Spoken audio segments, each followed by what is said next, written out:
Bon, la motivation d'organiser de cet atelier, d'abord, c'est une double motivation. D'abord, on a analysé les lois de finances successives depuis bientôt 10 ans. Il y a un constat d'une augmentation substantielle des recettes fiscales collectées et des dépenses, de 1 à 10 fois même. Mais on se demande pourquoi toujours augmentation des recettes, augmentation des dépenses, mais le quotidien des Burundais ne change pas. Même parfois, il recule. La paupérisation s'installe de plus belle, les conditions de vie se durcissent. Actuellement, il y a une pénurie de plusieurs produits de première nécessité. Le carburant tend à tout arrêter dans le pays. La crise des devises, le sucre, les poissons bras-rosés, les entreprises ont des difficultés actuellement, les entreprises publiques. L'inflation, vous avez vu que l'année passée c'était à 18%, maintenant, moyenne c'était à 27%. Enfin, l'inflation continue. Alors on se demande, alors pourquoi tant de projets de loi d'exercice budgétaire alors qu'on ne voit pas le changement? Ça veut dire que quelque part, il y a un problème au niveau de la affectation budgétaire. Donc du choix des priorités et de la transparence. Nous avons voulu alors inviter le ministre des Finances pour nous aider à discuter sur ces priorités qui doivent être les priorités d'investissement. Et deuxième volet qui a fait que nous organisons cet atelier, c'est justement permettre à ce que la transparence budgétaire se renforce dans notre pays. Parce qu'il y a des institutions internationales, des centres au niveau international qui classent les pays au niveau de la transparence budgétaire. Et ce classement est tenu en compte par les bailleurs de fonds. Ces partenaires techniques et financiers, Fonds monétaire, Banque mondiale, ils disent ces classements, ils disent dans ce pays, la transparence budgétaire est encore à un niveau dangereusement bas. Ce niveau ne permet pas une bonne gestion de la chose publique. Ça veut dire que si nous engageons nos fonds avec un tel système de gestion qui est classé à ce niveau, nous risquons de perdre notre argent. Notre argent sera dilapidé, sera détourné par peut-être une poignée d'hommes dans l'exercice du pouvoir. Donc les critères sont maintes fois la publication des documents budgétaires, mais il y a aussi un critère très important, l'implication du public, des citoyens dans le processus budgétaire.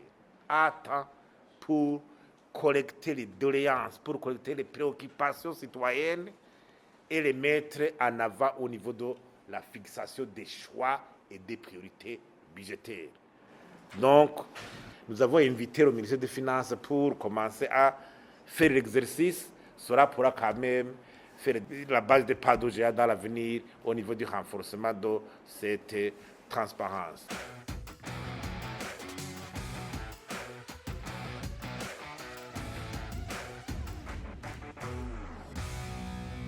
Les priorités d'abord tiennent de la situation actuelle dans laquelle le pays se trouve, les conditions de vie actuelles. Je crois que ces priorités ont été exprimées par les participants. Les priorités qui ont été exprimées par les participants, c'est nos priorités même. Donc ça veut dire qu'il y a un consensus qui s'est dégagé par rapport à ces priorités. Ce sont ces priorités d'investissement parce que l'investissement vous permet d'améliorer les conditions de vie et de se projeter vers l'avenir en augmentant même les recettes et en créant un dispositif nécessaire pour l'amélioration des conditions de vie de la population et de la richesse nationale. Cela découle de ce qu'on appelle l'élargissement de l'espace budgétaire.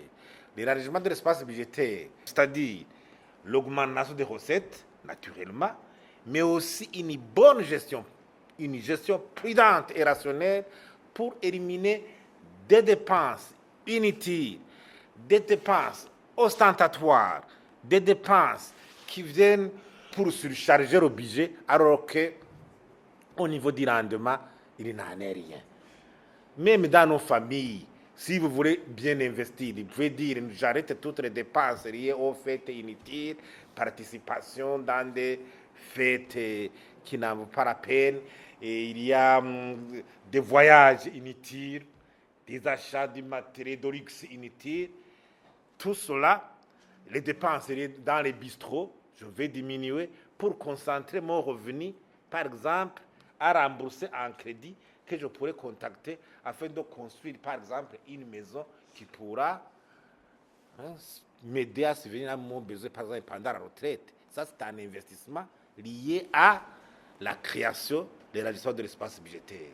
Nous voulons au niveau des recettes, cet arrangement de l'espace budgétaire en finançant les priorités. Les priorités actuelles sont évidentes.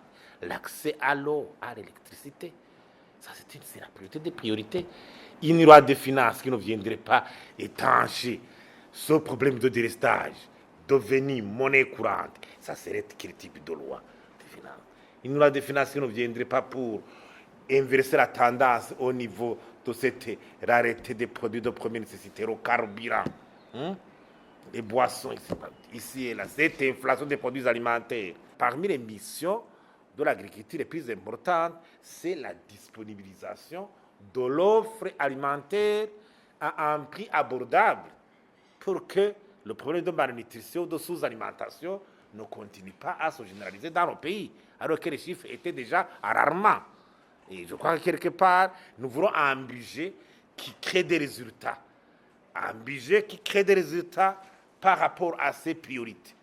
Et suite à ce budget, dans 2 mois ou 3 mois, il n'y aura plus de délestage. C'est ce que nous voulons faire en suivi. Et dans 3 mois, il y aura un changement au niveau de l'équipement scolaire pour que nos enfants puissent étudier dans des conditions acceptables, minimum, pour une réussite, pour une formation adéquate, leur permettant d'accéder à l'emploi. Donc autant alors d'orientation qu'il faut prioriser pour que quand même on ne reste pas toujours dans des débats sur des lois, des projets de loi de finances, de façon répétitive, alors que rien ne change, alors qu'il y a toujours un fossé entre les citoyens, d'abord qui financent ce budget. C'est nous qui finançons le budget. Et à travers la perception des impôts et taxes, n'est-ce pas? Pourquoi nous ne sommes pas associés alors au niveau des choix des priorités? Il ne faut pas que ça reste un apanage d'une poignée d'hommes, rompus des fois aux pratiques de corruption, d'enrichissement illicite, ce qui fait que le pays sombre toujours, alors qu'il était grand temps que le pays se relève afin de faire face à ces défis qui le hantent actuellement.